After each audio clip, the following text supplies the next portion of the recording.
Thanks so much for riding out the break with us. I had a once-in-a-lifetime road trip with my family, including my 6-year-old son, throughout the desert Southwest. It was his spring break.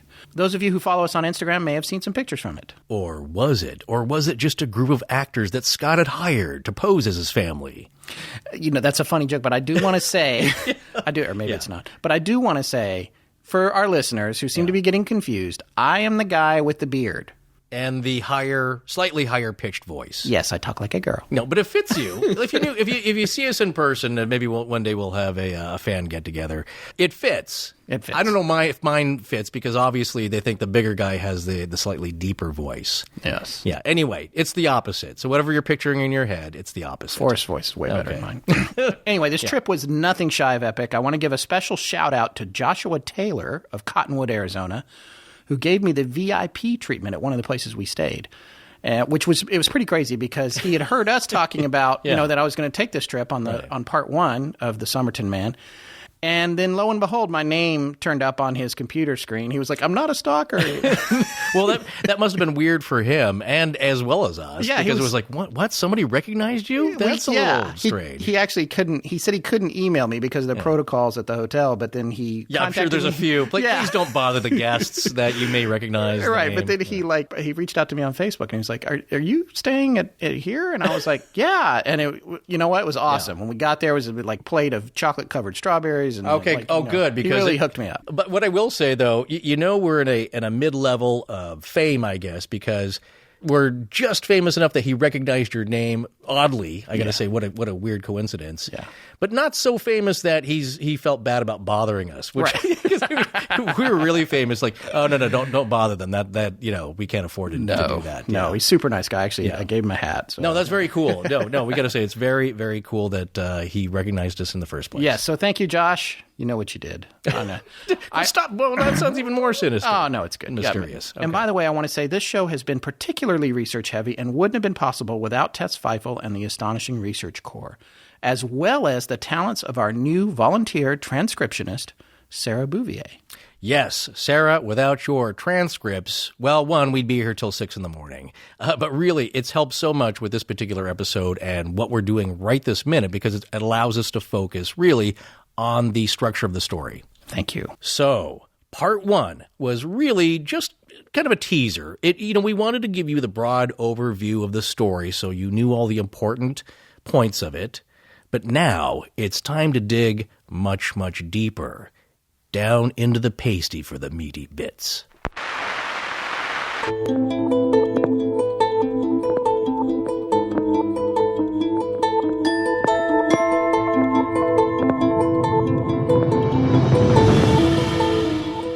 Welcome back to Astonishing Legends. I'm Scott Philbrook, and this is Forrest Burgess. Yes, this man has someone to love him. He is known only to God. Captain E.J. Webb of the Salvation Army at the Somerton Man's funeral, as cited in Gerald Feltus's book, The Unknown Man. Join us tonight for an in-depth interview with Professor Derek Abbott, one of the current investigative experts of the Somerton Man case.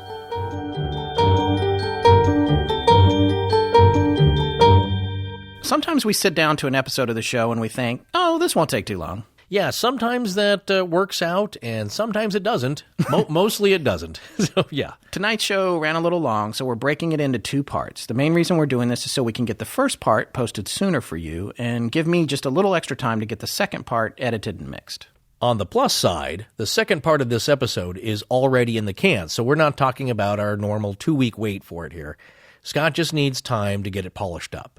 I'm thinking 1 week at the most. Following that and our normal 2-week window, we'll post the final part on the Somerton Man, which, like Oak Island and Amelia Earhart were, will be primarily about the theories surrounding the case.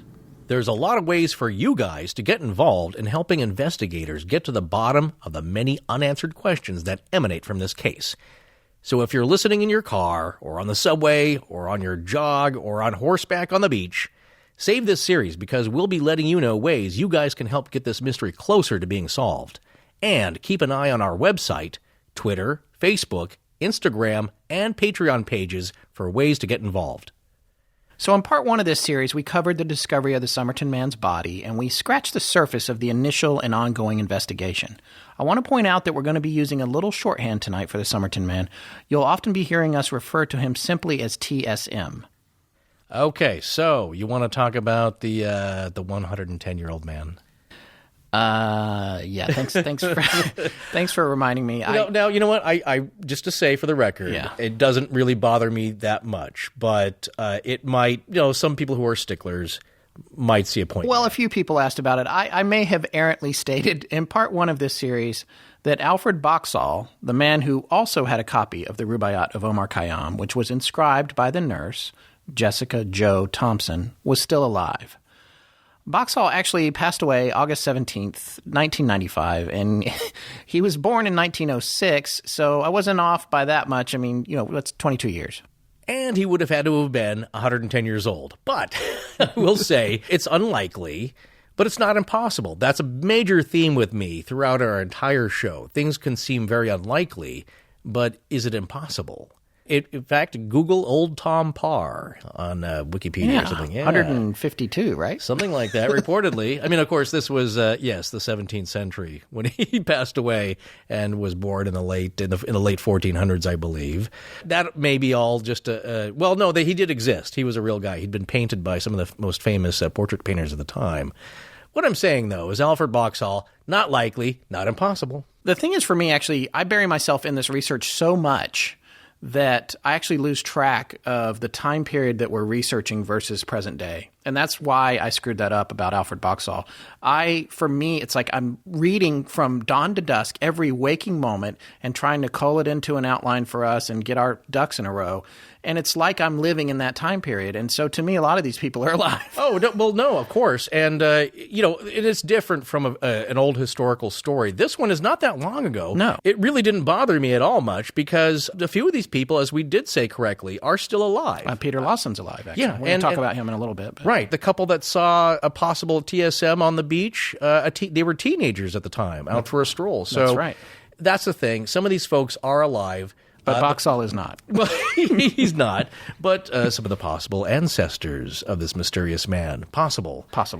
His lineage may still have been kept alive. So, there's no reason. It was just a misfire. Misspeaking? Let's just go It with was misspoken. Yeah. Okay. Anyway, we put a lot of thought into how to structure this series, and particularly this episode. I would love to have a room full of producers and post-production people to help us out, but when it comes to putting the shows together, Forrest and I are pretty much on our own, with the exception of a great deal of help that we've had on a few episodes recently from an editor friend, John Boland. Thank you so much, John, for your cut downs on the interviews and our shows. They have saved me hours of work. So we talked about it, and it seemed to us that we had a few ways to assemble the raw materials we have for you today. And in our final part of the series, we will be coming at you full force with all the primary theories surrounding the case. It seemed to me, since interviews are still on the newish side for us, that the best thing for us to do was to explain exactly how we're going to play this show out. Too right. That's an Australian expression, I do believe. Yeah, that's your character for now. Hey, somebody approved. We had a terrific fan out there who said she approved of what you did not. Be warned, folks. Yeah. Crocodile. No, Dundee that's it. No, that's waiting it. in the wings. I'm sticking to my promise. Actually, that wasn't even that heavily inflected. There you go. But anyway. We're going to let it go. Yes. Anyway. Okay. I interviewed Professor Derek Abbott for over 3 hours about all of his experiences with the case, and that interview has been cut down significantly, and part of it involves him relaying the story of how the Somerton Man was found. We're going to keep that mostly to a brief recap here at the top, and then share with you the observations that Professor Abbott made that are new information with regard to the discovery of the body. Scott's interview with Professor Abbott went on to cover a lot more ground, though, so we're going to be setting that up for you and cutting back to his interview whenever we need to, and we'll probably venture off on a tangent or two regarding such things as the Rubaiyat of Omar Khayyam and clandestine meetings at hotels. Out of all the things I've read and the proposed theories and general lines of research, the one I'm kind of aligning to are those of Professor Derek Abbott. Yeah, I find the way he approaches everything is very rational and as dispassionate as you can be. Obviously, everyone has an agenda, and he'd be the first to tell you that as well. You have your own confirmation bias that you can't fight, but he does a really good job, as good a job as I think you and I try to do when we're approaching a case like this. Look, you're going to form opinions, but I think his calm reasoning. You know what I'm saying? He doesn't go way off the deep end. He's pretty rational about everything, and there's a lot of common sense. So that's always a great place to start for me. I agree. You can get crazy later. Yeah. But I think to start off, people do. Yes. Well, it's like it's like Oak Island. It's probably not so much with Dyatlov Pass, but people have their theories. Especially Amelia Earhart. There you go. Those three theories were all diametrically opposed. Yes. So aliens. Yeah. Okay. So no, but seriously though, I think when you read his articles and the things that he's collected and just the way he presents them, and just very level-headed, I would say. I also want to say he is there. He teaches at the University of Adelaide, which is just 9 miles from where the Somerton Man was found. He first took an interest in this case in 1995, but as you're going to hear, he got real serious about it in 2007 and has been ever since. Right. And he's actually interviewed a lot of the people that were still alive to interview. Yeah, that's right. And gone through a lot of documents personally, which you'll hear about later. Yeah, it's pretty cool. So I do want to emphasize that he is as far from us in Los Angeles as you can be. Like if he went outside of his office and walked 10 more feet, he'd be on his way back here. Right. So there's an 18-hour time difference. We did our interview by Skype. We're working on ways to improve our interview technology. This is going to be pretty clear, but just bear with us if it gets a little crunchy here and there. But for the most part, I think you're going to have no problem with it. Okay, so let's get to know Professor Abbott. I'm a professor of electrical engineering at the University of Adelaide in Australia. I do research on a number of different topics centering around things to do with biomedical engineering, complex systems, probability theory, and things to do with cryptography and forensics come into that. And so this is that part of that interest that connects to this case. Okay, the scene is 1948, Adelaide, Australia. A guy is found dead on the beach, December the 1st, 1948. The body is dry. He's on dry sand. There's no disturbance in the sand. There's not a scratch on his body. He looks athletically fit, smartly dressed in a suit. And the mystery is that to this day, we don't know this guy's name, and we don't know how he even died. And why does such a good fit-looking guy suddenly die on the beach in the middle of nowhere? So this is a considerable, unparalleled mystery. So what do we know about what happened and what happened the day before and the day after? Well, witnesses came forward.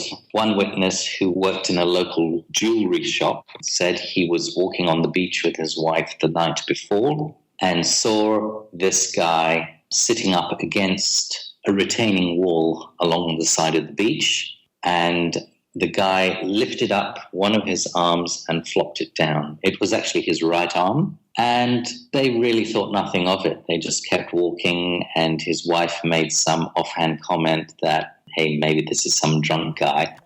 Now, that was John Lyons, right, Scott? Yeah, and as we covered in part 1, he was the jeweler who was walking on the beach with his wife. He later came back the next morning for a swim and saw TSM. Not too long after that, the second set of witnesses, a couple came along. And from the position they were at, which was up above the seawall that was there at the time, they really couldn't see all of TSM's body. Right, and you kind of have to picture what it was like at the time. Now, you know that old black and white newspaper photo with the X on it on the beach where he was? Yeah, which everyone's seen. Anyone who's looked at this case has seen anyway. Of course, it's the famous one, but that's what it was. So there is a low, I think concrete, kind of smooth concrete seawall, maybe a few feet high, maybe a meter, which we believe his head and neck and maybe the top of his shoulders was resting against. The rest of his body is prone in the sand laid out in front of him. And above this smooth concrete portion, there's rocks and dirt, probably like 45 degrees, and that leads up to the road. And there's also a staircase nearby, and that leads kind of up to where the crippled children's home was, as it was known at the time. Now, it looks totally different today. There's condos there and really nice apartments. Actually, it's a very lovely area. But we have modern-day photos, current photos. Yeah, that's true. I'm glad you brought that up because I wanted to give a great big thank you to Benjamin Abercrombie, who lives in Adelaide. And actually, he was not a listener of the show. I hope he will be now. Yeah. But he was somebody that my wife knew, and we contacted him, and he was a photographer, and he went out and took a list that Professor Abbott helped me come up with and took a bunch of modern-day pictures. So we have pictures that were taken actually just in the past couple of weeks of most of the locations pertinent to this case, and you can find them at our website. Thank you, Benjamin. We really appreciate it. Yeah, I think he's got Joe Thompson's house and the kind of the pauper's grave, or the very humble grave where he's laid to rest currently. Yes. Yeah, some really great additions. And in any case, so picture that. This teenage couple, is sitting on a bench behind the railing where this rock escarpment is. There's a railing there. They're sitting on the bench. So they can't see him totally, but they can see his legs, right? Yeah, and I actually asked Professor Abbott about that. Take a listen. A very young couple sat down on a wooden bench not very far from the body and couldn't completely see the body, could just see a pair of legs sticking out from behind a set of wooden stairs that go up from the beach. And the couple thought they saw one of the legs move during the course of their time. They were just sitting there. There was a disagreement between them. I think the lady said she didn't see anything, but the guy said, yeah, he's pretty sure he saw one of the legs move. And so when they left, that was basically the end of it. Their testimony is quite interesting because that couple is still alive today, because they were quite young at the time. They were just teenagers. Are they still together? Yeah, and they're still happily married. Oh, that's impressive. I've interviewed them. They're a nice couple. And their testimony is interesting because these are alive people who've actually seen the body, because there's not many people like that left anymore. And they confirmed that these were brown trousers that they saw on the legs and a brown pair of shoes. And they confirmed that it was really still night and the mosquitoes were out. So that tells you something. That's an important point, that there's no kind of big disturbance or wind or any storm. It's an extremely still night. So if the guy had a few possessions around him, you wouldn't expect those to be blown away. And he didn't, in fact. So it tells you there was no extraneous things that have accidentally gone missing. If they have gone missing, it's deliberate. And the point about him wearing brown, I think, is reasonably important because, some people say, well, how do we know the guy found the next morning is the same guy? So the question is, how many guys do you see lying on exactly the same spot in a suit on the exact same spot at the beach and wearing the same color trousers the next day? It's more likely that it's the same guy than it's not. Do you see what I mean? Okay, so that really sets up the mystery here. It's most likely the same guy seen the night before. There's not a lot of disturbance in the sand. And what I love about this is that, yes, this sets up the mystery to a T, because it's not totally deserted, and it's not like there's zero clues. There are some people there, just a few, and there are a few clues, and it's all mysterious. It adds to the mystery, you know what I'm saying? Like, if there was zero clues, if he was like just naked and with nothing to go on, no one saw him, it's totally out in the middle of nowhere, well, that's not so much of a mystery. Well, I guess how he got there is, but there's just enough to fuel this thing. So there's a few people that saw him, but on the other hand, not so many people. Like if this was really crowded, it's like that old story of the guy that dies on the subway and rides around for a couple of days because there's so many people, it's so crowded, nobody notices him. So he's there, a few people notice him. It's obvious to us, anyway, that it is the same man seen the night before. I agree. And here's the other thing I want to say about this interview and the multitude of interviews that Professor Abbott has done. This guy has done a ton of work on this case, more than most people. However, to quote Yoda, there is another. Wait, are you sure he didn't say another there is? I can't. No, I can't do Yoda. But please do no, it. No. Are you kidding? No. Yeah. No. No, you know. I can do Frank Oz, but I'm not. You're so. That's not what he said, by the way. If you want all of the Star Wars fans that were ever born coming that's why down I'm not doing us, it. No. There is another. Okay. And the other that I want to talk about is Jerry Feltus, who we mentioned in part one. Jerry is a retired South Australian police force detective with 40 years of experience. He grew up in Somerton, and he's been exposed to the case pretty much his entire life. He actually remembered being a kid and walking down the beach with his classmates, and people were talking about it, but they didn't have a whole lot of details. So And I've been in touch with Feltus. I actually ordered his book, which he sent graciously all the way from Australia. The only way to get it is from his website, which we have a link to. Yeah. It's a pretty fascinating book. It's super entertaining. He has a lot of interesting information in it. There's a little bit of a blend between historical like speculation mixed with cold hard facts. Right. Well, he's tried to make it very readable, I think, right? Yes, and that's yes. what you found is that it's entertaining. Yes, it's pretty fascinating. And I think if you're a fan of the case, it's worth picking up. And he had said that he was willing to talk to us, but he also said he was having some pretty serious internet problems. And I emailed him to ask him if he wanted to get on the phone with us, and I haven't heard back from him. That was a few weeks ago. Yeah. So now, where were we? Did Abbott have anything to say about the two guys on the horses that John, or I guess he goes by Jack Lyons, right? Yeah, that's what Abbott said. He went by Jack Lyons. Yeah, so Jack Lyons, did he have anything to say about them the next morning? Because Jack Lyons went for a swim. He comes out of the water, I believe, sees these two guys on horseback, and they are looking at something. Oh, yeah, I talked to Abbott about that. Here it is.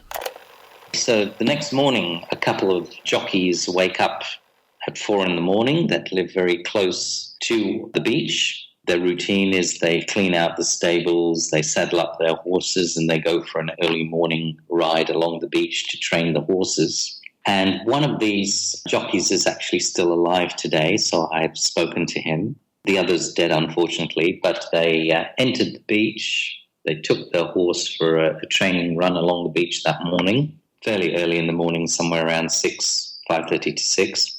And they passed the body. They didn't think anything of it. They just thought, okay, this is a guy sleeping it off on the beach. Sometimes happens if there's a drunk or something like that. The jockey that's alive did say something sounded a little bit enigmatic, that we have no way of ever checking this or following this up because it's so long ago now.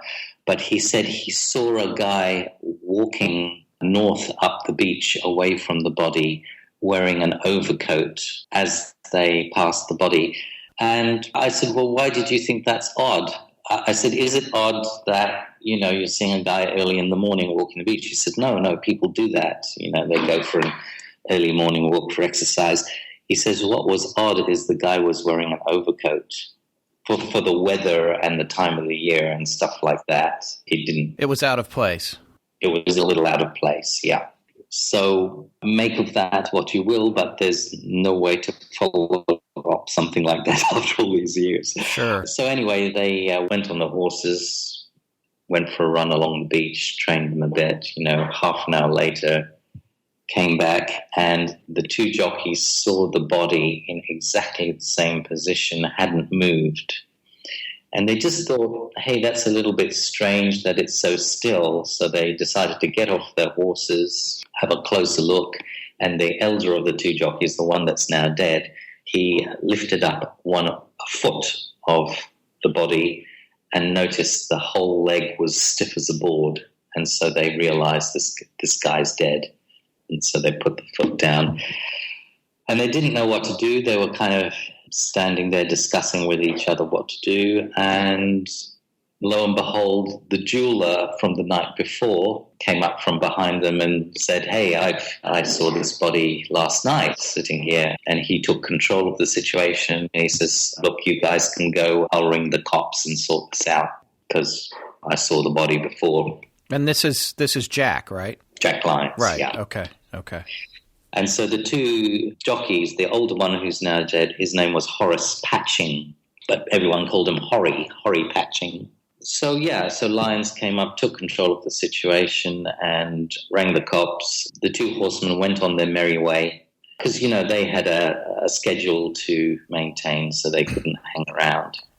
Man, this guy has interviewed everybody that could possibly be interviewed, hasn't he, I think? Yeah, and that's only the half of it. As a researcher and an educator with a committed long-term interest in figuring this case out, he tends to make sure the facts from his interviews hold up, which I appreciate because we've learned from researching for this show that we often have to rely on sketchy journalism from a long time ago and Well, no, journalists can miss a few things here and there. Isn't that right, Mr. Boxall? Yeah. So, yes. No, not to rub that in, but no, you're right.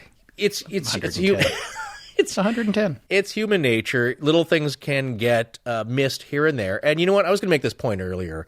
Sometimes it's semantics, whether the suit is nice. Is it a suit of clothes? Yes. Is it just a double-breasted jacket? Things like that. Is a double-breasted jacket a nice thing? I think it's nice. No. Some people say it's nice. Look, that was the coroner inquest. He was smartly dressed, okay? And right. So, again... And Feltus said the same thing as well in his book. No, it's... Smart means nice, doesn't it? Yes. Fashion. He was dressed fashionably, I believe, is the description. So, yes. This is my bigger point, though, is that you're going to hear a lot of things, and some things are off, some things are may not be as was reported. You know what I'm saying? Yes. The initial report from 1948 of what the journalists saw may be off a little. Things later on down the line, it's the telephone game, they may be off. But I think at the end of it all, you have to determine for yourself, is it relevant or is it just semantics? So there you go. By the way, we talked about all of the items found on TSM in Part 1, and we're not going to replay all of that here, but we do have a bonus for our Patreon supporters on this one. The full interview. Yes, the full interview with Professor Abbott will be available in its entirety for all of our Patreon supporters at the $1 level and above. And for $3 and above, there will also be a full downloadable transcript of Professor Abbott's interview, thank you, Sarah, as well as the others we've done. We'll be posting all of it shortly after this show goes up. You're welcome to download it and listen to it there or read the transcripts, but please do not send copies of any of that material to anyone else. In 6 months or so, we'll make it available to everyone. Okay, Scott, so getting back to Professor Abbott's observations, he talks about an important clue concerning a matchbox, one that could fuel the conspiracy angle, perhaps? Yeah, he pointed out that there was this cop who was the first one on the scene, John Moss, actually was his name, who had been off duty at the time but answered the call anyway, and somehow he overlooked the box of matches that TSM had when he was taking inventory of what was on them. This one simple oversight led to the evolution of an entire tangential conspiracy theory. So I talked to Professor Abbott about it, and here it is. The interesting thing is this cop never saw the box of matches. And we know the guy did have a box of matches because this is then recorded in the inquest 6 months later that he had a box of matches. So this guy was well enough for 1 minute to take out a box of matches, light up a cigarette and smoke a cigarette, and then put the matches back in his pocket carefully enough that the cop missed it and didn't see that box of matches. And the next minute was dead. So the cop also recorded that there was a half-smoked cigarette on the guy's lapel of his jacket. The cop did go to the press and spin a story and say, I didn't see any matches on this guy, and yet he had a half-smoked cigarette. So how did he light the cigarette? And so there was a conspiracy theory emerging because of that. The implication being that somebody was there to have lit his cigarette and maybe somebody killed him. So this all came out in the press. However, at the time of the inquest, that cop was there and he never brought up the question of no box of matches. So one assumes by his silence that he realized by that time he was wrong and that he had just simply missed the box of matches. I'm really on board with Abbott's approach to this investigation. He very much believes in Occam's razor, and he's quite aware of even his own confirmation bias. Here he points out just how easy it is for a simple thing, such as a cop trying to save face because he overlooked something, to become an entire conspiratorial tangent. And this is kind of stuff you have to keep in mind. When you're looking at any big story that has so many theoretical offshoots, you have to keep a level head. Exactly. So that's the point. Who lit the cigarette? Now, again, you can go off on different tangents. I've seen people run out, smokers who run out of matches, and you'll see them light the next cigarette with the one they've smoked the butt down on, and because they have no more matches, or as he said, did someone else light it? But a simple thing like that can fuel that. Now, this goes to my point I made earlier before we heard that, in that different things can mean so much more. Like the shoes. Were they brown? Were they black? Does that matter? Were they Oxford shoes? Or were they tap shoes or ballet shoes? Now, again, if they were dance shoes, that fits a whole other line. Yeah. So that makes a huge difference. Yes. Well, in as much as we know. Yes. So anyway, that's what I'm saying is that when we go through this story, And I think Professor Abbott does this as well. That's why I really like where he goes. You know, some things I might not totally be on board with. I think is the same as you, but I would say most of it, I see his reasoning here and being very rational about it. And again, not to be too credulous, not to be too believing, but or skeptical that none of this is possible. But yes, anyway, so I like that. I like that line that he's taking. Yeah, and with regard to all the different kinds of theories and possibilities of what may have happened here, we're fully going to go off the deep end on that in the last part of this series, because that's what our listeners like. Well, you're not saying it was aliens, but it was aliens. Yeah, it's okay. That George Tsoukalos. We love you, George. No, yes, one day he'll be on the show, I hope. But yeah, no, what we're saying is that we're going to explore all the fun possibilities, as we always do, kind of interject our own reasoning here, and then let you take it, let you decide. Okay, now I've been wondering this myself. What does Abbott have to say? What is his assessment of the competence of the investigation at that time? You know what? I did ask him about that. That's a difficult thing to say. I think by today's standards, we would say it wasn't that competent. But I think by the standards of the time, they were pretty thorough in a lot of ways. They went to a lot of lengths to try and find out who this guy was. They did more than you would expect. You have to realize that Adelaide 1948 was a small town, possibly something like Phoenix 1948, if you want a US parallel there. And, the cops would not have seen a case like this before. This would have been something completely new and unexpected for them. They wouldn't have experience with all the twists and turns that this type of case brings upon them. So I think at the end of the day, they acted as best as they could and were very professional. And it is very easy in hindsight to say, oh, they missed this, they missed that, and that was a bit sloppy, etc. However, I think given the circumstances, the time, the era, and the kind of lack of experience of this type of case, I think they did really well. They were very thorough in many ways, even though they did miss some things. All right, so that covers the initial discovery again and brings to light some of Professor Abbott's observations about it all. Yes, what about the suitcase? This is what I find fascinating, is that, like he says, a weird, odd collection of mundane items. So It's at once mundane and everyday, but just like a weird assortment because, look, most people have traveled. You've been on vacation. You go to you go to Disneyland. You go to the hotel that's right next there. I always take an aluminum comb. Aluminum comb and knives you've ground down, out of which you've made your own sheaths, like folded tin.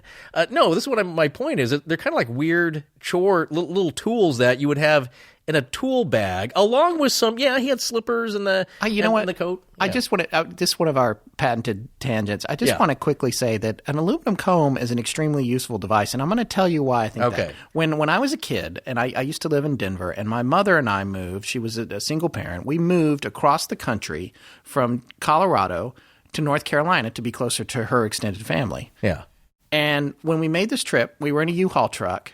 And at some hotel, I don't remember where we were, we got locked out of the truck. And we couldn't get in the truck. We're in the middle of nowhere. This is pre-cell phones. Yeah, We're talking about 1979, I think. And I remember very distinctly that she had an aluminum comb, and we took it out, and we shimmied the lock on the U-Haul truck with the aluminum comb. Really? It saved us. Yes. Really? So it's a very useful tool. I commend the Somerton Man for traveling with an aluminum comb. Right. Well, again, that's a big clue because you know what I'm saying, like that. You could say, look, it was just a comb, but the idea is, that's an unusual item for maybe an Australian man to have, but not during wartime for an American. No, not at all. So the soldiers all had them, right? So which is what he said, but it's it's interesting. Yeah, no, but that's my point about the stuff found in the case, just the stenciling kit, right? Just the thread. It's like somebody who was used to darning his own socks, mending his own clothes. Well, I think it's safe to say he was into crafting. I feel like he's the kind of guy you might have seen at Hobby Lobby or buying some glitter. Yeah, and give me a full-size dinner knife that I'm going to grind down myself later. No, but that's what I'm saying. It's like, look, you've been on vacation. I've certainly, you go out for a long weekend or even a week, and it seems like he was going to be out for that long. Not longer because he didn't have enough supplies, but like, it's not like what a business traveler would have. That's a good point. You know what I'm saying? And a few things, it's like, you know what? Why don't you wait till you get home to pick apart the seams with your sharpened down knife? Yeah. Because and again, I was thinking about this. That's the difference between a long knife is that you would want something shorter for more control. So either he's picking apart seams, something that he needs short, sharp control with that he just couldn't find a short knife for. Anyway, just a really weird assortment. But again, nothing too outrageous. It wasn't like there was an actual gun or a smoking gun or an assassin's dagger, or a stiletto. These are pretty mundane things. Yeah, so I talked to Professor Abbott about the suitcase. Here's that part of the interview. What was mysterious is that the police found a suitcase checked into the cloakroom of the main train station in Adelaide. And they determined that this suitcase belonged to the guy, even though there was no ID to connect it to the guy. They found that the suitcase had been checked in the day before he died, so it's in the right time sequence. That's check number one. The other thing that checks out is all the clothes in the suitcase fit the guy. They're the right size.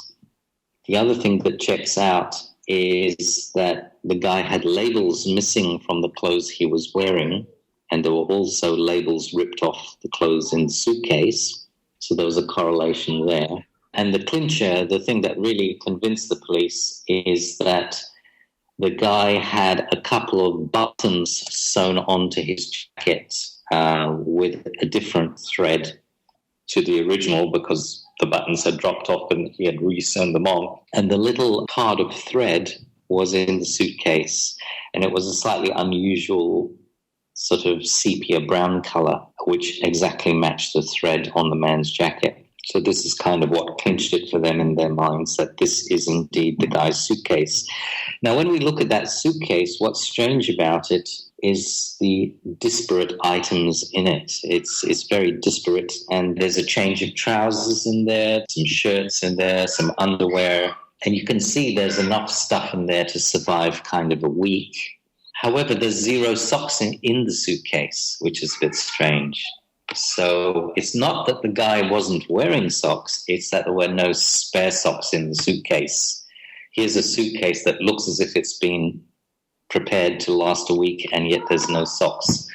So it's just an odd occurrence, and one wonders what that means. It may mean nothing. It may simply mean that those socks had somehow got lost out of the suitcase before the contents were properly recorded. And that could happen in any number of ways, because the suitcase was actually found unlocked in the cloakroom. So they could have gone missing while the suitcase was in the cloakroom, or they could have accidentally gone missing when the suitcase was being handled by the cops. And when I read about that lock, I was curious, what kind of lock was on the suitcase? Was it a combination lock or a key lock? It was just that standard little lock you see on old suitcases, the kind I'm talking about. Yes, yeah, okay. Where the thing clicks down and you've got these two little things and you pull them apart and they've got a little hole. And so, those locks are really easy to pick anyway. Right. Okay. And I don't know if you ever remember picking those when you were a kid. I did. Yes, I do actually. I know because my mom had some suitcases with those on them. Sounds like when you were a kid, you were just like me. Yeah. I think we do have a lot in common, actually. I feel like I had read somewhere that there was evidence of a sticker or something on the outside of the suitcase that seemed like it had been removed, and people were speculating that was to anonymize it or something. Yeah, you know how in the old days, suitcases, you used to have stickers on the side like Hawaii, sure, that showed all the places you've been. It was a kind of a thing you did back in those days. People don't do that anymore for some reason, but you used to have a sticker. It looked the suitcase had the appearance that there was a sticker there because there was a shape of where a sticker had once been and had been removed. And so one wonders, well, why was that sticker removed? Has this suitcase been anonymized, as you say? Interrupting here for a second. You know, the dark comedy side of my personality starts to laugh at how possibly completely mundane, as you said, the solution to this case might wind up being. Grow fast. Grow fast. Oh, yeah. Yeah? Oh, that's Remember? right. You always bring that up to me. But tell our listeners about Grow Fast. I think it's a great encapsulation of an idea, a line that I love, in that a whole gigantic mystery known the world over for years and years is nothing but a small misunderstanding. So, and what's it from? Well, it's a David Mamet movie called Homicide. Oh, right. And I'm not really going to spoil it for you here, although it's pretty old. I think it's probably 20 years old now. But Joe Mantegna is this homicide detective in New York, and he gets a clue. There's somebody shooting at this family, he thinks. So he shows up, and he doesn't think there's anything to it. And then it starts to build. He finds a scrap of paper on it it just says the words "Grofaz" in printing, much like Taman should. Yeah, and much like the code in the back of the book, maybe. Exactly. That's all he's got to go on. Does it mean anything? Maybe not. He doesn't know. And what happens through a series of meeting different people, he ends up doing some illegal things in the name of Jewish justice, can we say, like identifying with his roots. He's supposed to be a Jewish detective who has kind of lapsed in his own religion, and he thinks... Joe Mantegna? Well, he's an actor. Come on. I know. So, he actually owns the pizza place up the street in Chicago. Taste Chicago? Taste Chicago. Delicious. Yeah, not of Chicago, but it is delicious. I will say that, yeah. The point being is that this whole series of incredible events happens. He gets himself into he could die. He gets himself into great trouble over something that may mean nothing at all. And so, rent the movie. It's you got to do the spoiler. No. If you want me to say that? Well, okay. Let's just say spoiler alert. Well, no, you're right. We can't do it. No, I'm going to let it dangle. Yeah, let's let it dangle. So it's a good parallel. If you like Mamet, it's just an interesting premise. Like Professor Abbott says, it may mean absolutely nothing at all. The missing socks. Yeah. What does that mean? Well, they got lost in the dryer, or somebody at the station, they just fell out. Somebody needed socks. Somebody broke into the suitcase that was abandoned and took the socks home. I thought about this about TSM laying on the beach. Maybe he had a wallet, and there weren't many footprints around, but obviously there was his. I mean, he had to have left some. Yeah. And you never know. I mean, at the time, it's probably less likely. I would say nowadays that wallet would be gone in about 30 seconds, probably. If it was a major U.S. metropolitan beach. You never know, though. But what I'm saying is that he may have had a wallet. Somebody may have just, I'll just nick this and leave the rest of it and his unsmoked cigarette laying on his lapel, left or right, and that'll be the end of it. And I'm saying, like, that could have been the mystery solved. Oh, it's Joe Smith. Okay, well, that's, he's American or he's British. Most of the mystery solved. Right. It's just, we don't know how he died, but here's this guy, he died mysteriously, but we know who he is. Yeah. Here's another interesting point. What would the police say? Say you didn't have a very extended family or friend network, and no you Facebook page. Like, yes, exactly. You didn't have much of that. But his last entry says, going to Adelaide. Going to Adelaide, and you're found. Now we know who it is. Well, no, you're found in your car. Yeah. And they think, we don't know if this is a homicide or not. Well, we're going to have to check into this. What would the police make of the things left that are in your car right now? Well, your car is pretty clean. Right this second. Yeah, exactly. Oh, just my car. No, I thought you were talking to the listeners. I don't know about their mysterious cars. book. Okay, remember the song? My car is pretty clean. I'm a little anal about that. Yeah. No, but what I'm saying is like I think there's some bubbles. There's a bubble thing that my son left in there. Okay, and no, but that's what I'm saying is to blow bubbles. If people didn't. If people didn't know you had a son, what is it? Was he at a party? Yeah. You know what I'm saying? If they think it was a homicide, they got to piece it together. They don't know much about you. That's what I'm saying is that what's interesting about this case, if there was nothing in the car, well, there's nothing to go on. I mean, it's just, you're a bigger reverse mystery. engineering it. Yeah, right. So right, exactly. What was he doing?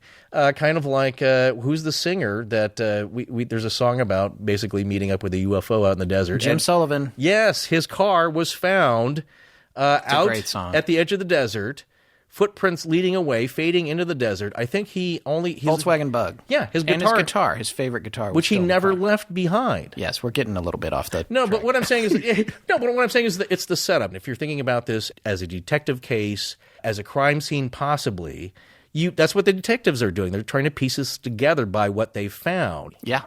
So anyway, yes, like Jim's guitar, which he would never have left. That's a great song. Yeah, he wrote a song about meeting a UFO in the desert. Then he disappeared, and they found his car in the desert. And he has never been found. So, we should talk about that later. We actually used to hide the lyrics to that song and all, like the first 15 or 20 episodes of the show on the lyrics page before they did the podcast category for iTunes on the ID3 tags. I would put the lyrics to Jim Sully. There was an Easter egg that nobody has found. Well, there you go. Well, thanks for spoiling. Anyway, yes. I know. All right, so let's get back. So, but what we're talking about here is the odd stuff found in the suitcase, like the stenciling kit. They think he may have had some sailing experience because it's something that is it a midshipman or a first mate would third use? Mate, I think third it mate, was, yes, would use to identify. You've seen this. You lay it down, and nowadays you can use a spray painting a crate. Right. They're just cut out letters to quickly letter something. So they find this, which is an odd thing to find in your travel suitcase on holiday. Yeah.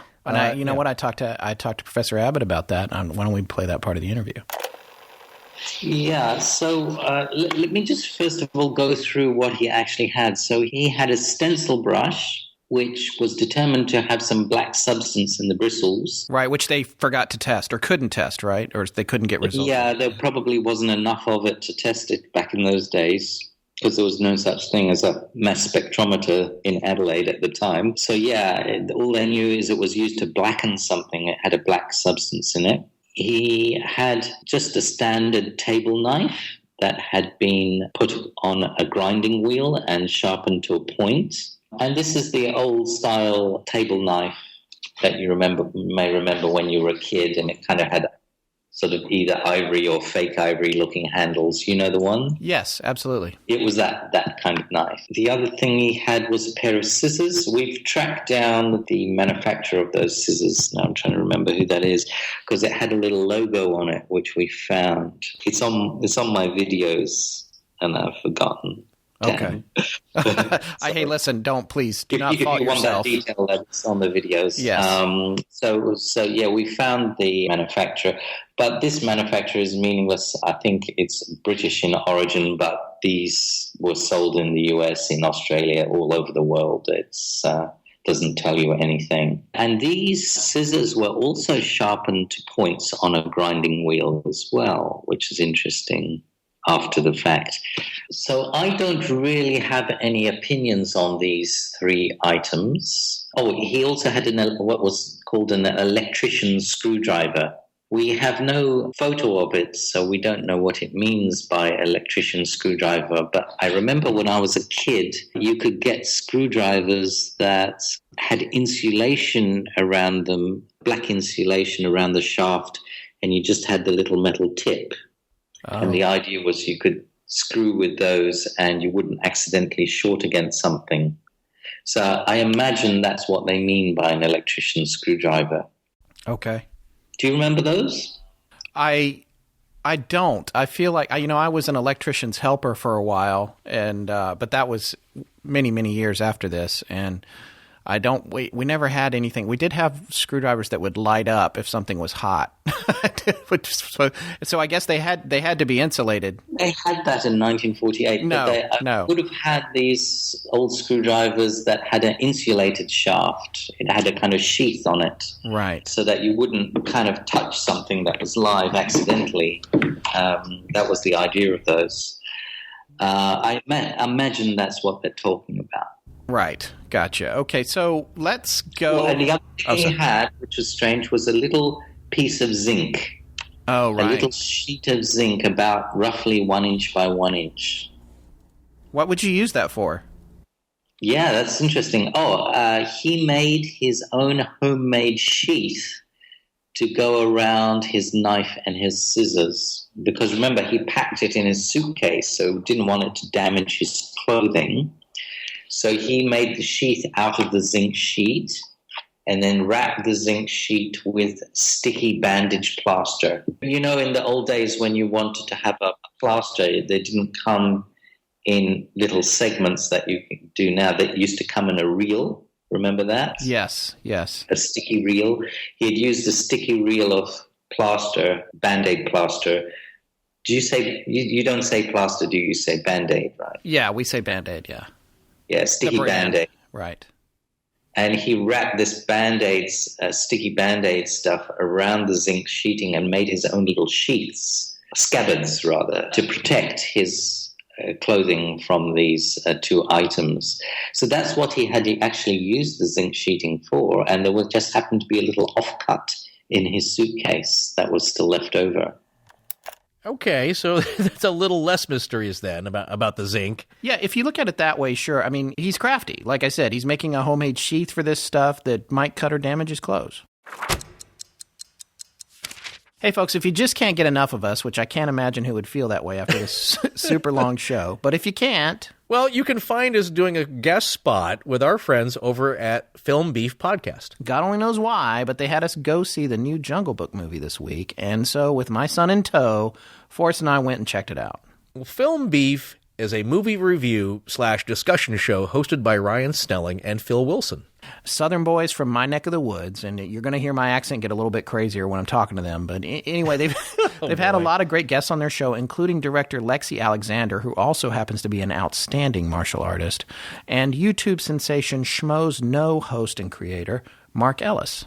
Their show's a bit more irreverent than ours, so you may hear some adult language, but we had a blast talking not only about the new Jungle Book, but also James Cameron's upcoming plan to make 37 Avatar sequels. So you can find them on Facebook or Twitter, where their handle is @FilmBeefYeah, YEAH. Or look for them at their central hub, filmbeef.com. Because we talk a lot, they had to break our visit into 2 episodes, and both have already been posted, so find them wherever you get your podcasts. Film Beef. Yeah, you know, something just occurred to me. Yeah? Did you get a chance to ask Professor Abbott about that one witness who came out like 11 years later and said that he saw someone carrying a body over their shoulder down the beach near where TSM was found that night? I had to ask about that. That's pretty compelling because, again, that's a huge what? Yeah, but it was 11 years later. Yeah, well, and again, it's like there's a pretty rational, he gives a pretty rational explanation, right? Yeah, I'm going to play it for you here. Well, I've never interviewed this guy myself, so I don't know the verity of the story. But what is written about it, my personal feeling is that there isn't enough information in this story to support it. For example, how does this guy reporting this so many years later know that was the exact day? That was going to be my question for you, but it sounds like we both have that question. So that has never been answered. So I kind of dismissed this story until whoever came up with the story provides more evidence. Is it clear if he's still alive? It's not clear, no. This story is not a bit of research I've done. This is something that's been done by Jerry Feltus, the cop who's worked on this case and wrote a book about the case. So it's really his territory, and he hasn't provided full enough information to check the story, like simple things like, how does this guy know what day that this happened on? He doesn't even give the name of the guy who gave the story. So it's very difficult to follow up these things and check if they're correct.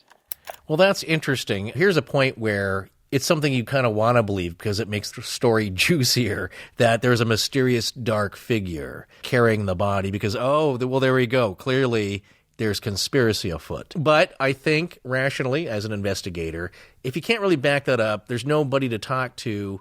You can't dismiss it, of course, because maybe the guy is telling the truth.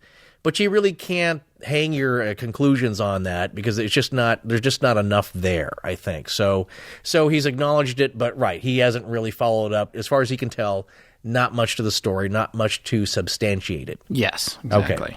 Okay. But anyway, this is what I was thinking about the suitcase and stuff. And it sounds like this guy, like you said, he's handy. And if he'd bought it secondhand, that was a point that brought up, I think, the first episode that we made, that during the time, there's wartime rationing going on. If you bought your clothes secondhand, maybe he bought the suitcase secondhand, he's taken off all the markings as not in a way to really to personalize it, but depersonalize it. Yeah. So anyway. Maybe so. Yeah, exactly. So it's a weird collection. People are strange. They have weird, there's weird things that they do. Well, I'll tell you what, here's something, though, you can let be based on fact. Yeah. Why don't you clear up for our listeners the Clelands, the Professor Emeritus at the University of Adelaide, and then the other Cleland. It's a little bit confusing. There were, and maybe not to you guys because you didn't know it yet, but we'll go ahead and explain it to you. There were two men with the last name Cleland involved in the investigation. There was Sir John Burton Cleland, known as Bert, who was the pathologist on the case, and his cousin, Thomas Erskine Cleland, known as Tom, who was the coroner. So to get this all straight, Tom Cleland presides over the initial inquest as the coroner. The postmortem was performed by Dr. John Matthew Dwyer, who was known as Barb Dwyer, which is you're going to do your one of my favorite facts of this whole case. Right. Barb Dwyer. I mean, that is the most Australian nickname I could possibly think of besides Crocodile Dundee. Well, I don't know about awesome. The Barb Dundee Dwyer. Part. Yeah, no. I mean, come on. Obviously, it's a time of nicknames. Yes. But no, those are the main players in the postmortem here. Yeah, but Barb Dwyer did the postmortem, which was just a few days after TSM was found. 6 months after that, at the request of his coroner cousin, they were first cousins, Sir John Cleland, right? So he's been asked by Tom Cleland to re-examine the body. So, which he came and did pretty much visually only, but he did take a very serious look at the clothes and the suitcase and all its contents. And I think most of those pictures you see of the suitcase and what was inside it, that was a result of Sir John Cleland's investigation. Well, he's very senior and well respected, I believe, right? Yes. And so it's kind of a consulting thing, right? Yeah. Come on in, please have another take another gander at this. Yeah, exactly. And tell us what you think. Well, it's all very confusing, but Abbott talks about it here. So Dwyer carries out a post-mortem. He sends off samples of blood and urine and things like that for laboratory testing to see if there was any poisons, and no poison was found. So obviously it was suspicious enough that he wanted to check that, but with the technology of the time, they couldn't detect anything. They checked for obvious things like barbiturates and stuff that were testable in those days, and there was nothing like that in his system. But he did notice some odd things about the body, Dwyer. He noticed that the guy's spleen was enlarged. So if somebody has some kind of infection or maybe some kind of liver problem, you might expect there to be an enlarged spleen. And indeed, there was some sort of problem with the guy's liver. Dwyer says the lobules of his liver were destroyed. Those are his words at the inquest. Now, when I speak to modern pathologists and say, well, what's that mean? They say, we don't know. They said this is very informal language that he's used at the inquest. We need to see his actual post-mortem medical report to find out what he actually meant by that. And this is another sad thing about this case. There's so many items lost, like the man's possessions, and now this is another one to add to the list. No one can find the post-mortem report. It doesn't seem to exist anymore. I've searched through all kinds of archives, made inquiries about it, and we can't find it anywhere to this day. I live in naive hope that one day it will turn up and it's just simply being misfiled somewhere. I'm hoping that's the case. Okay, what's the story with these missing reports? Well, Jerry Feltis, in his book, he's the retired detective who actually worked on the case, has identified, as have we, that there are many conspiracy theorists with interest in this case, and they think it's strange that files are missing. Most notably, the autopsy report. But Abbott has said the same thing, but both Feltis and Abbott feel the files are just simply missing. Feltis describes the state of the files for the case as pretty much identical to any other file from the same era, subjected to moves, reorganization, and just plain getting old. And also, as we pointed out, in a lot of ways, for the department, this is just another cold case with almost no threads to follow. They have all kinds of real murders happening, real crimes, things are going on. Yeah. And, this thing is getting older and older and older, and it's a bunch of dead ends, and the guy's buried, and they're probably losing interest in it, frankly, interpersonally. But then also they've got these moldy old files and things sitting in rooms, and people are taking stuff home, which you're going to hear a little bit about later. There's a lot going on. So it's really not necessarily that big a mystery that the autopsy report is missing in a case this old from this particular department, not casting any aspersions on their organizational skills, because at the time that was how you organized. Nobody was, really thinking long term, what case is going to take, 50 years to solve. Right. Well, no, look, these things happen, okay, because you got to remember, nothing's electronic. There's no cloud. There's no hard drives. There's nothing to back it up. If it's a sheet of paper, it's the one sheet of paper. Yeah. So even things that are intentionally meant to be destroyed by government agencies, MK Ultra, get misplaced by accident and then pop up later. Yes, and that's how we know about MK Ultra. Yeah, exactly. But and it's also funny because when you read Feltus's book, when he talks about being a detective at that time, and they were having to use a carbon copy, and most of our listeners probably have no idea what that is, but I do remember a little bit. When I was first learning to type when I was a kid, because my mom had a typewriter, you would have this carbon. It's like 3 sheets of paper, and you would type, and it would come through. And he was talking about how you would just be so bummed out if you needed 4 copies of something, because then you got to do it twice, as opposed to 3 times, and that gives you an idea of what they're dealing with back then. Well, listen, youngins, when you CC somebody, that's what that means. That's right. CC stands for carbon copy. Did you guys know that? Well, there you go. No, think about it. There's no way to do that. Yes. So, that's why they had typing pools. Generally, ladies who could type. This is a swimming pool that you would sit in when you're typing, right? Filled with ladies and desks with typewriters. But that's the crux of it, is that you have an army of people at typewriters who can type really fast. Yes. Probably 60 to 110, 120 words per minute. My mom types like at 100. She was 110 or something. I'm 65 words, no errors. Yeah, I know. Yeah, not bad, I got to say. But no, that's what's interesting, though, is that, yes, you think about the time, just manila folders, pieces of paper getting shuffled. I'm always amazed that, stuff lasts from the Middle Ages that shows up. It gets rolled up. But this is the thing, as I think you were hoping, or you'd mentioned this before, possibly something may turn up one day. Yeah. So Abbott himself, has he been digging through these files personally? Funny you should ask. I've made requests and nothing has come up. We also have old autopsy reports at the university because, you see, Dwyer worked at the university as well. So I've been through all Dwyer's old notebooks from the period where he did autopsies, and there's nothing in there. So I've physically gone through those myself. But then there's things that I can't physically go through because I'm not allowed, and that is, for example, the State Archive. I have to make an official request, and they have to check for me, and they have found nothing. But I live in naive hope that maybe they've still got it somewhere and it's just misfiled and it will show up one day. I've checked with Dwyer's family to see if any old notes of his were preserved after he died. And unfortunately, they've confirmed that any old stuff he had was thrown out. So they decided not to keep that sort of stuff when he died, which is very unfortunate. So in terms of poisons that they could test for at the time, I mean, on that list, would there have been, for example, strychnine and arsenic and sort of the ones that are more obvious these days? At that time, were they able to test for those? The documentation isn't clear. All I read on the documentation is it says no barbiturates, so I'm not sure what else they may or may not have tested for. One would imagine they would have tested for the obvious things. That was within the capability of the time. But, yeah, sorry, I can't answer that question. That's okay. Due to the limited information we're given. So Dwyer records that this guy has something wrong with his liver. We don't know what exactly, and he's got an enlarged spleen.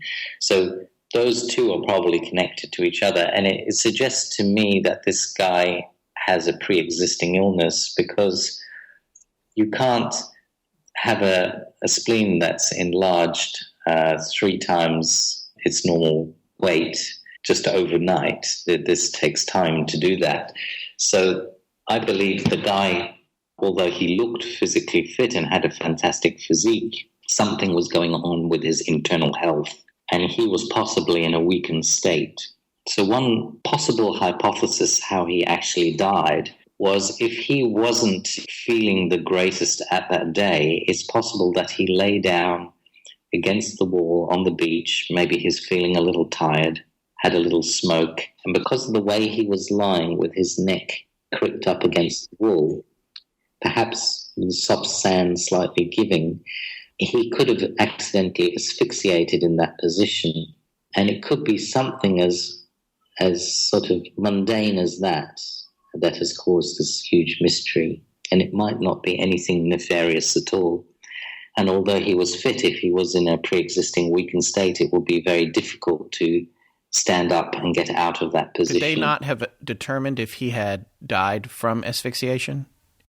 When you die of positional asphyxia in that case, it's very difficult to, just by looking at the internal organs, to say whether that's asphyxiation or not. Usually pathologists take into a number of factors into account, including the position the person died in and whether that's consistent with asphyxia. So there aren't sort of specific pathological markers you can test for inside the body necessarily. So given that he was in such an awkward position, I would guess that asphyxia is a good hypothesis. Of course, we can't say anything for certain, of course, because this is so long ago. But given the information I have, it seems to me this is a much more likely hypothesis than poisoning. The problem I have with a poisoning hypothesis is A, we need a motive, B, there was no bottle found on the sand next to where he was, and C, if the poison was taken much earlier, then how did he get to where he was? So there are a number of difficulties with the poisoning theory, but nothing's impossible. It's just that on balance of probabilities, my feeling is I go with the asphyxia hypothesis at the moment with the information we have right now. With the enlarged spleen, are there poisons that can create that, or that would have still had to have been a pre-existing condition for him, whether he was poisoned or not? I think a spleen to be enlarged 3 times its original weight would have to take time, would have to take a number of days to do that. You couldn't poison somebody overnight and that happen. So I believe that's a pre-existing condition. The spleen. Well, that's a major medical clue, and one of the few ones they have. And the only thing I could think of, and again, it's been thought of before, certainly here, that maybe if it was around today with the advances in medicine that we have now, maybe they could have found something. I don't have the problems with the poison theory that Abbott has, but he makes really valid points here. And here's the thing I'm going to say. We're really going to get into the poison stuff in part 3. We're going to go way down that rabbit hole. So we'll come back to this stuff, but just keep in mind we're not writing it off. But we're also not saying that it's definitely what happened. And that's a controversial thing to say because the cause of death is listed as probable poisoning, even though they couldn't find anything. All right. So now we get to the taxidermist that made the plaster bust, right? Paul Lawson. And he worked at the Adelaide Museum. A taxidermist, right. Okay, so here's the point I want to make. Tess actually brought this up when she was helping us put this one together. She's like, that's weird, right? Well, he's not stuffed. You didn't call him in to stuff him and mount him on a wall. Yeah. Yeah. But it's a little strange. Well, they're dealing with who they can get to. He's used to dealing with dead carcasses. You're not calling in the gardener to make a plaster bust of a dead guy. Look, it's a little morbid. It's not people. Some people are very queasy around the deceased. So so that's true. Here's a guy that he knows how to do this. I don't know if he's licensed to do that, but he does. But you know what? People used to do that quite a bit. Back in the old days, you would make a death mask of somebody. Yes. Before photography, you at least had plaster, and you wanted to remember what the guy looked like. Yes. Before he turned into mush. They should have done that with Emperor Maximilian. Anyway. It would have been all beard. Call back to the KGC series if you haven't heard it. I did. But anyway, so the reason they called Paul Lawson in was it was getting pretty clear that TSM had been kept on a shelf about as long as could be possible. And since he was still unidentified, they needed something that people could continue to view that might have an inkling of who he was. Right, and there were some issues there. Okay, so the formalin, the formaldehyde that they had used to embalm him, according to Feltus, I guess, right, you were telling me in his book, that was causing TSM's skin to shrink up or draw back.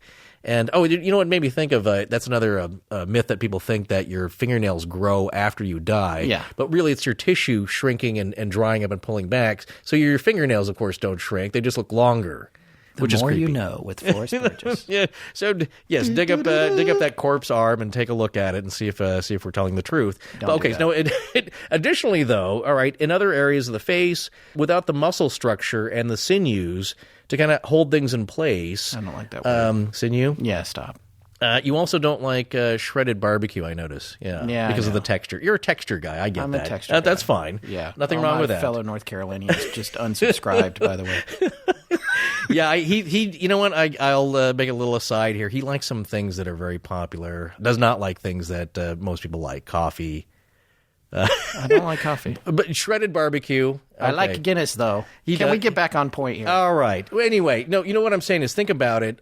You know what made me think when you were describing the tissue kind of sagging and possibly disguising him a little bit to people who may have seen somebody, but they come in to identify him. He's getting a little puffy and mushy. But remember in Minority Report, he's grimacing, folks. Mushy. But remember in Minority Report and Tom Cruise, he's got that toxin pen, the disguise pen, and he injects himself under his chin, and his whole face gets saggy, and it makes him look like he's 110-year-old Alfred Boxall. So cool. So he's not that bad yet, but he doesn't look fresh and springy like he was. This was a guy who was fit and in shape, and obviously took some good care of himself. Yes, he was now mushy and not springy any longer. But what I want to say is that when I noticed the disparity between the photos of TSM shortly after the autopsy and the photos and eventual 3D CGI rendering of the bust, mistakenly, I think I might have said this in part one, I had thought the bust was more accurate. But in reality, the post-autopsy photos are a far better look at what TSM actually looked like. Yeah. And in fact, I spoke to Abbott about it, and apparently he's recently had a portrait done to give a more accurate version of what he probably really looked like. Let me see if I can find that here. The bust is his body after being 6 months in a freezer, dead.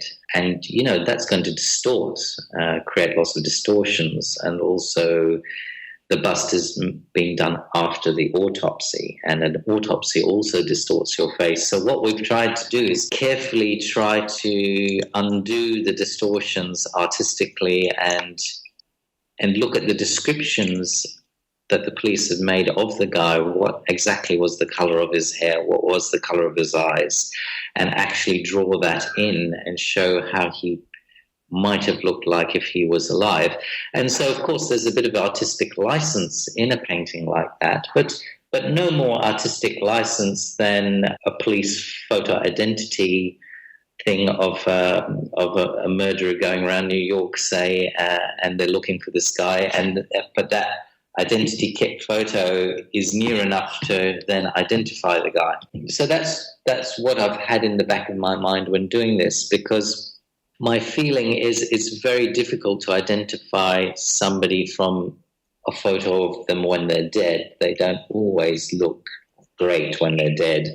For example, if you look at JFK's photo when he was dead, or Marilyn Monroe's photo when they were dead, You had mentioned that in the AMA, and I immediately went and looked at her, and I don't know if I would have recognized her.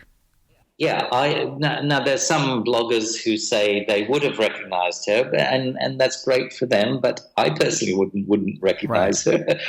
So I'm not going to recognize the Somerton Man if I stumble on some old archival record of his real photo. I don't think I'm going to recognize him if I've got his dead photo imprinted in my brain. So I want to imprint the artistic reconstruction in my brain when I'm looking at old photos. I think that would be nearer than looking at his dead photo.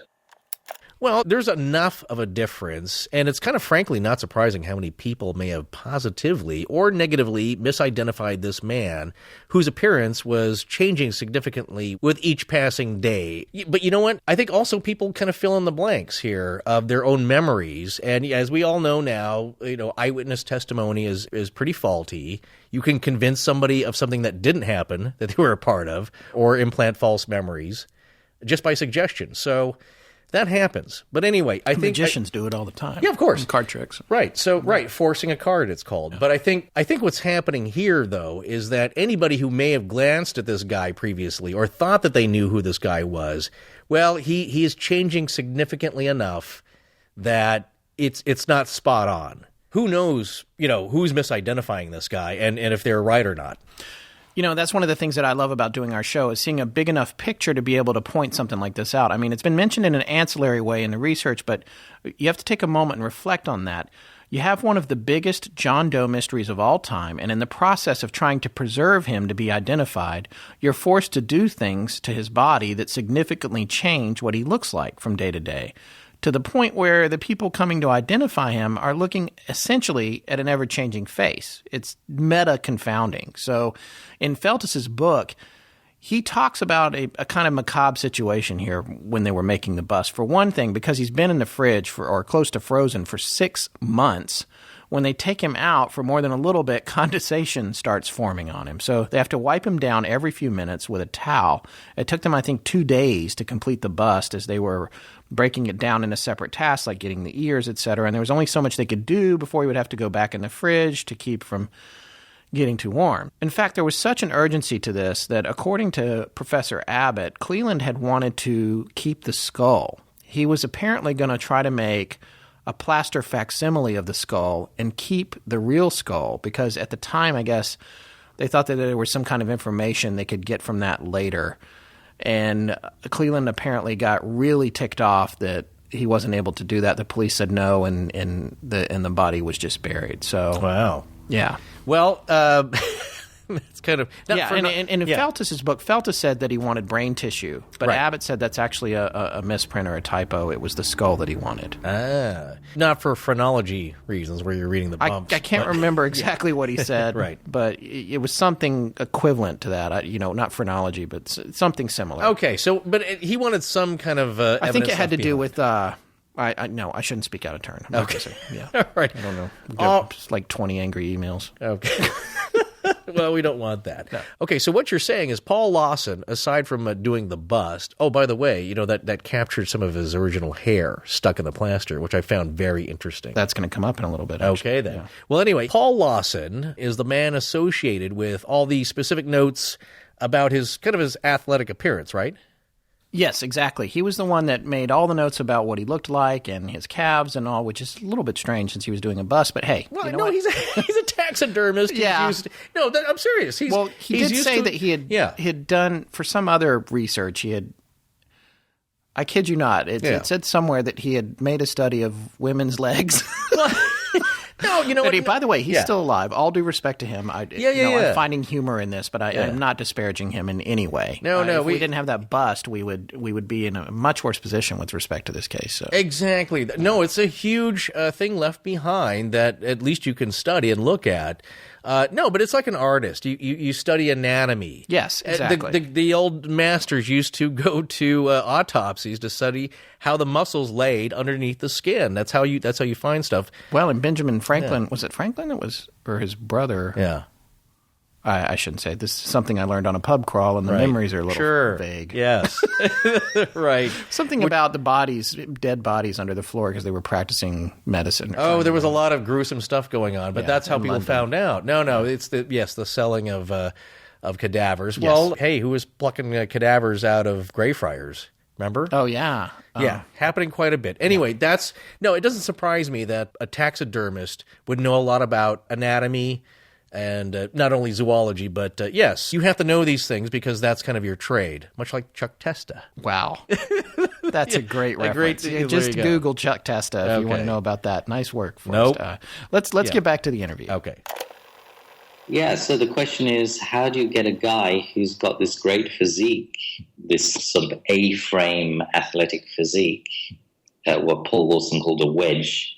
We today say A-frame. Do you say A-frame in America? It's not a term that's familiar to me, no. And neither is wedge, though. Okay. But I knew exactly what Lawson meant when I watched that piece and he was talking about it. Do you have an equivalent American expression for that, where somebody has broad shoulders going to a very, very thin waist? You know, it's generally just broad-shouldered is what people say in the States. Okay. But, okay, in Australia we call that an A-frame. But anywho, so, how do you get a physique like that and have such pronounced calf muscles that are high up on the calf, which is what he noted? How do you get that without any calluses on your hands or feet? Because this seems to be a guy that did no manual labor. So one of the things that was tossed around back in those days, in the late 40s and early 50s, was that maybe this guy was some kind of dancer or had a previous career in classical ballet dancing, because that enhances your calf muscles and makes them go much higher up than normal. And also is an explanation how you could get that kind of physique without any calluses on your hands or feet. and also it was written somewhere that his feet were sort of pointed as well? Like that he might have worn ballet shoes? Or Yes, that's not really that significant. All Paul Lawson said about his feet was that his toes were basically slightly wedged, meaning that his big toe was leaning in slightly. All right, hold on here a second. So what Professor Abbott is saying, that was just a part of the changes to the body from the decomposition and the formalin, right? Not the dysmorphia of the toes I'm talking about specifically. Yeah. That's what he's saying. But you have to remember that Peter Lawson was brought in to make the bust at the latest stage of the game. TSM had been dead and in the morgue for 6 months. So, I'm not sure I would agree with this, but you have to look at the big picture of accepted facts, and you have to look at pet theories when you think about this, which we all have our own pet theories. It's the same thing as confirmation bias. It's a romantic idea to believe the pointed toes are that of a dancer, but it's not an observation that was made when he was first found. So, as we've indicated, his body went through a lot of changes. And here's another point. Professor Abbott has actually spoken to Lawson in person about this, and he went a little farther than that. He's still alive, and I've seen him a number of times, and I've showed him lots of photos of people's feet and asked him to pick out which is the closest to what he saw. And he picked out a picture that only showed a big toe slightly leaning in. So I don't think it's a big deal, and it's such a small deal that could be just the skin tightening because the dead body's been in a fridge for 6 months. So it might not be the actual condition of his feet when he was alive. So I wouldn't put too much into that. One thing Paul was definitely adamant about is that because normally when you think of a big toe leaning in, you think of somebody with a bunion. He was adamant that the guy had no bunions. So he said it was actually quite a really nice foot, really. What about TSM's clothes? Okay, what about the connections to America? Well, there's a lot of interesting observations there. I actually want to play this part of the interview in its entirety. This whole question of whether there's any U.S. items. So first of all, the police always recorded right from the beginning that the guy had an aluminum comb in his pocket. And they recorded right from the very beginning that is very unusual in Australia to have an aluminum comb, and this is more associated with American personnel. Because, we had American troops here in Australia in the war, and so people were used to seeing those guys with aluminum combs.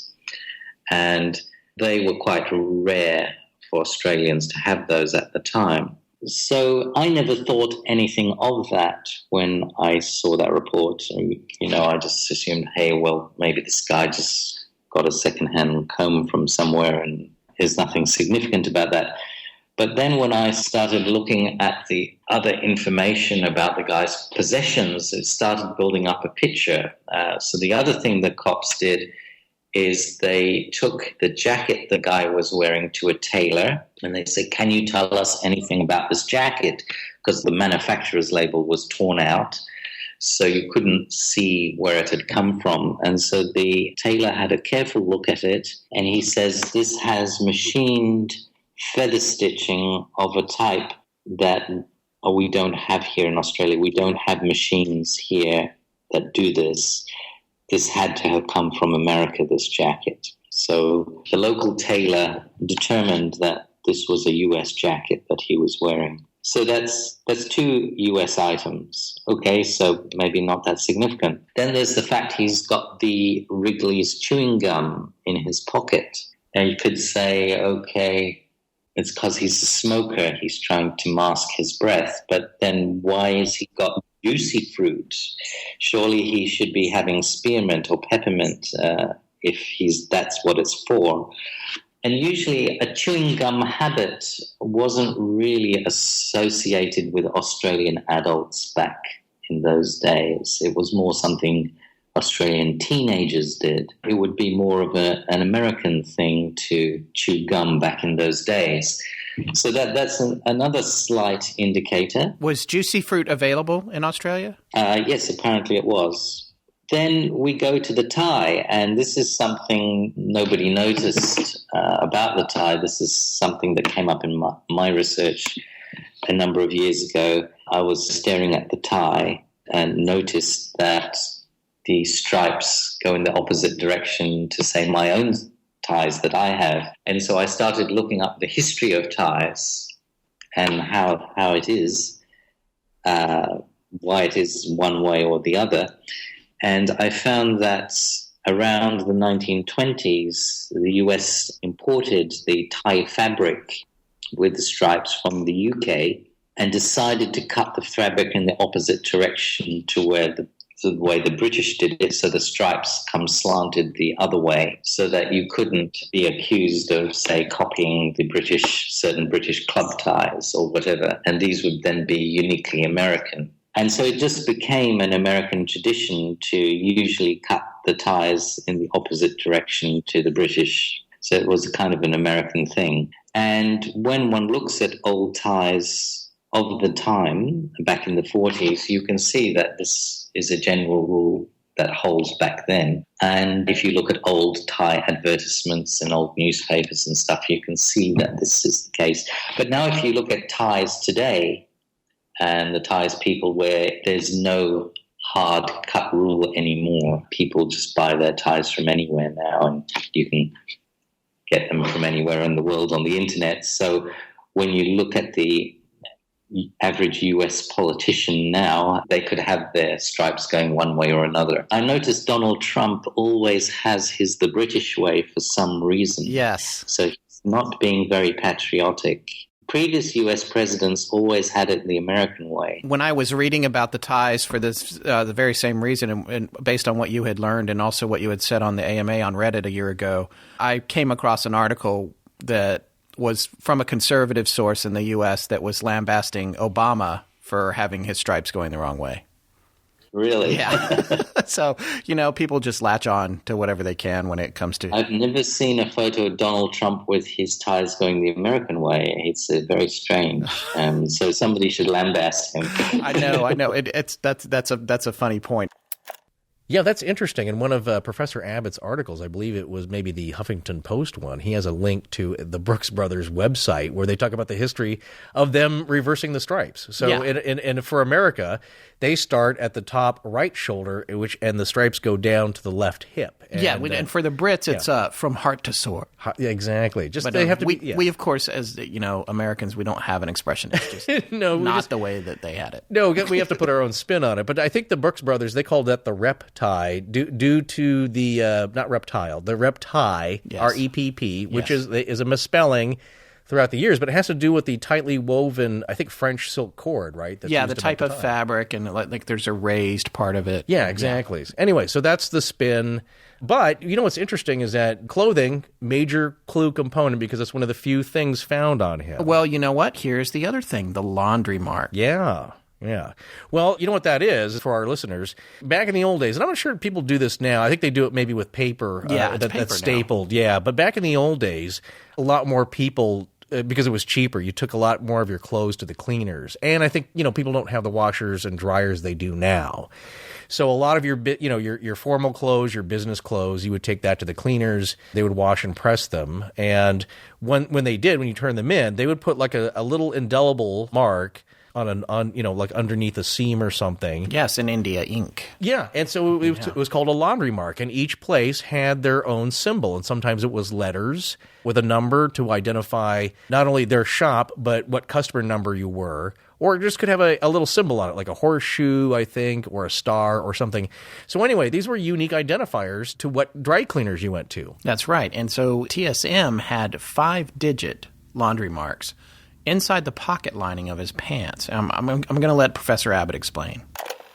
There's another potentially American thing we're not completely sure, but this guy has a laundry mark in India ink. Well, 3 laundry marks in India ink on the inside of his pocket lining in his trousers. And these are 5 digits long. That's a very long laundry number. And for small places in Australia, that's quite surprising. So that would be more believable if that was an American laundry mark. And so I tried to do some research, and you have a guy in America. He was a famous cop in New York called Adam Yulch, spelled Y-U-L-C-H. And he worked in a police station in Nassau. He made it his mission in life to collect any kind of laundry mark from all over the US that he could get his hands on. I can forward you a few articles about this guy, so you've got a reference on him. That'd be great, and I'll share those with our listeners as well. If we could find this library and find its existence and find that there's other laundry marks with that number of digits and in that particular island configuration, and then it's got the dot in the right place and things like that, that could kind of nail a region of the USA. These numbers appear to be way too long for any small Australian city. You'd imagine this would be some big metropolis that would have to have so many digits. And you don't think it's a UK, like London or something? It's all possible, though I have looked up some old references to laundry marks in London, and it seemed they weren't using 5 digits. So okay. I'm just trying to put this call out to your people. I'm looking for anywhere in the world that used 5 digits. America or not, who uses 5 digits? Have you reached out to this police department now? Currently, have you already contacted where he lived or found anything about him? Yes, I have reached out, and I just came against a bunch of dead ends. Okay. And did you have any luck maybe finding his descendants? No, I haven't been down that path. Okay. Well, we'll put a call out to our listeners, and also we have a group of researchers that volunteer for the show that are fairly well connected with the Library of Congress and the Smithsonian, and so we'll ask those guys. And if any of our listeners are listening right now, and you can help us out with this, that would be tremendous for Professor Abbott. Yeah, what's interesting? So much like Charles Hoy Fort, of the father of all things Fortean, who kept a huge card catalog of just weird happenings. Yeah. Lieutenant Adam Yulch, not one of the Beastie Boys. That was it's been a running joke for the last couple of days with us. But Lieutenant Yulch had a huge collection of these laundry marks, and I think he cracked maybe over 150 cases, which led to finding the culprits. Because once you find where they do their laundry all the time, you can go to the cleaners and say, like, hey, this guy, anybody suspicious that fits this description. Yeah, he was able to solve not only a bunch of crimes through this technique, but also he foiled a German World War II plot for sabotage. Operation Pistorius. Pastorius, not Pistorius. Like Hold on, the Oscar? guy who shot his girlfriend by mistake. Yeah, I don't know if that was a mistake. Well, there you go. No, Operation Pastorius, where 4 military intelligence soldiers trained in the arts of sabotage landed by rubber boat at Amagansett in New York, right? And came ashore. And were almost caught by a young Coast Guard guard patrolling the beach. Well, they were caught. Well, I think they bribed him. Yeah, he was a flake. Well, it's some fine Traitor German chocolates. to his country. Well, look, he doesn't know what's going on. These guys speak English, by the way. It's not like they're Sergeant Schultz, walking up on the beach. Who knows what they told? But basically, like, hey, kid, here's a sawbuck. Keep this under your hat. However, when they were ditching their clothes, they buried, I believe, a jacket, but not very well. So it was found. So Lieutenant Yulch, he became captain eventually, but at the time, Lieutenant Yulch was able to find the laundry mark on this jacket and nailed down where this one German saboteur was getting his clothes cleaned. Wow. So he helped crack that case. Yeah. No, that's the thing. Did you say a couple of them were executed or something? I believe, I think there were maybe 8 German agents that were eventually found out in this ring. 6 of them, I think, were executed because they refused to cooperate. The guy that they found through the laundry mark, I think he started cooperating. That's how they were able to round up the rest of the ring. Right. And these guys had enough knowledge and explosives to blow up a lot of industrial complexes that in and around Amagansett. Yeah. And no, it would have been huge because it was an operation put forth by the famous Admiral Canaris of the German Navy there. What's interesting though is that this thing worked. It was a strange thing that he just kind of turned into a hobby. But what he would do is that he would take these cloth, either cut out or they were cloth labels that were stapled, or these markings, and he would affix them to these cards. And he kept this huge card catalog, and he organized it in different ways, either by the letters or numbers or the types of fabrics, I believe. But I think by the late 40s, he had 5,000 of these entries, and then it doubled and tripled. So it was like file cabinet upon file cabinet of these markings. And nobody knows where it is right now. Right? I don't know. I mean, this case keeps getting more and more fascinating. There's so many leads to follow and so many things to track down. You guys, I'm talking to you listeners, you guys excel at this kind of stuff. Our entire research corps is made up of volunteers from the audience. We're reaching out to not only the Astonishing Research Corps, but any listener who can help with this. What do we know about these laundry marks? Can anyone find Detective Yulch's collection of laundry marks? Or I should say Captain Yulch. Also, who can figure this out? If you have any way to figure this out, whether you can find Yulch's collection or you have other ideas about how we can figure out where these laundry marks might have come from, email us at astonishinglegends@gmail.com. Professor Abbott has sent us an email about the laundry mark since the interview, right? With a picture? Yes, he has. And the picture is actually posted with this episode. And here is the text of the email. This is an actual photo of the laundry marks found inside the man's trouser pocket lining. Notice they are 5 digits long, so it must have been a pretty big city, and everything is big in America. Can your listeners find out which U.S. cities had 5-digit codes in the 1940s? Can they find if anywhere else in the English-speaking world had 5 digits? I've hit a dead end with this, and I need help. Also, what about the configuration? 4 digits, a stroke, and a 5th digit. Can anyone find a location that used that format in the 40s? So that's a direct request from Professor Abbott there. And like we said, if you have any way to help us out with this, just email us at astonishinglegends@gmail.com. Well, there you go. Our attempt at crowdsourcing. Yes. Well, so far we've had more success with that than I ever would have dreamed of when we started this show. Oh, yeah. Okay, that's where we're going to break what I like to call part 1 of part 2 of the Somerton Man series. Or maybe I'll call it part 2A. Whatever I call it, I promise to post the next part just as soon as I can get it edited, which I'm hoping will be in maybe a week at the most.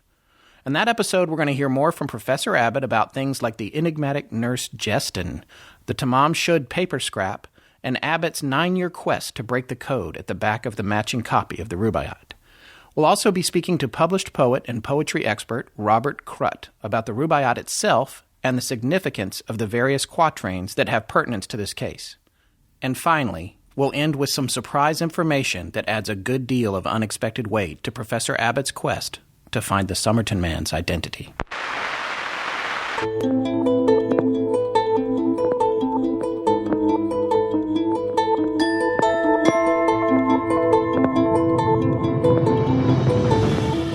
that's going to wrap it up for tonight's episode. The second part of this one will be posted within a week. Stay tuned. And please visit our Patreon page. Our theme music was composed by Judson Crane, and our sound design is by Ryan McCullough. Special thanks to the Astonishing Research Corps and our lead researcher, Tess Feifel. Most importantly, we want to thank our listeners.